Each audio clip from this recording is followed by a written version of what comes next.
ಇನ್ನು ಕುಡಿದ ನಶೆಯಲ್ಲಿ ವ್ಯಕ್ತಿಯೊಬ್ಬ ಎಟಿಎಂ ಅನ್ನೇ ಧ್ವಂಸಗೊಳಿಸಿರ್ತಕ್ಕಂಥ ಘಟನೆ ತುಮಕೂರಿನಲ್ಲಿ ನಡೆದಿದೆ. ಕುಡುಕನ ಅವಾಂತರ ತುಮಕೂರಲ್ಲಿ. ಏನದು ಕತೆ ನೋಡೋಣ.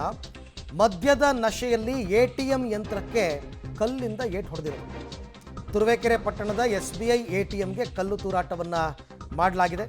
ಕುಡಿದ ಮತ್ತಿನಲ್ಲಿ ಎಟಿಎಂ ಯಂತ್ರವನ್ನು ಧ್ವಂಸ ಮಾಡಿದ್ದಾನೆ ವ್ಯಕ್ತಿಯೊಬ್ಬ. ಕಳ್ಳತನವಾಗಿದೆ ಅಂತ ತನಿಖೆಯನ್ನು ಕೈಗೊಂಡಿದ್ದರು ಪೊಲೀಸರು. ಸೊ CCTV ಪರಿಶೀಲನೆ ವೇಳೆ ಕಳ್ತನ ಅಲ್ಲ, ಅದು ಕುಡಿದ ನಶೆಯಲ್ಲಿ ಎಟಿಎಂ ಯಂತ್ರಕ್ಕೆ ಹೊಡೆದಿರೋದು.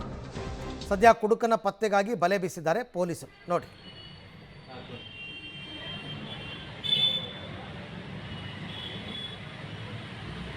ನನ್ನ ಮಗ ಕುತ್ಕೊಂಡಾರು ಬಂದು ನಾವು ನೋತಿಗೆ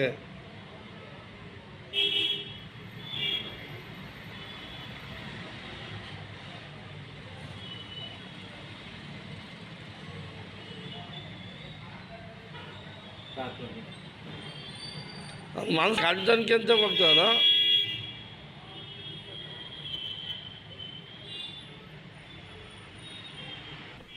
ರೈಟ್, ಇವನು ಯಾರು ಏನು ಅಂತ ಪತ್ತೆ ಹಚ್ಚಬೇಕು ಕುಡಿದ ನಶೆಯಲ್ಲಿ. ಯಾಕೆಂದರೆ ನಡೆಯೋಕ್ಕೆ ಓಲಾಡ್ತಾ ಇದ್ದಾನೆ ಆತ. ಆ ನಶೆನಲ್ಲಿ ಏನು ಮಾಡ್ತಾ ಇದ್ದೀನಿ ಅಂತಲೂ ಗೊತ್ತಾಗಿಲ್ಲ ಆತನಿಗೆ. ಹಾಗಾಗಿ ATM ಕೇಂದ್ರ ಅಂತಲೇ ಹೊಡೆದ್ನೋ, ನಶೆನಲ್ಲಿ ಅವ್ನಿಗೇನೂ ಗೊತ್ತಾಗಿಲ್ಲ ಅನಿಸುತ್ತೆ. ಬಟ್ ಡ್ಯಾಮೇಜ್ ಅಂತೂ ಆಗಿದೆ.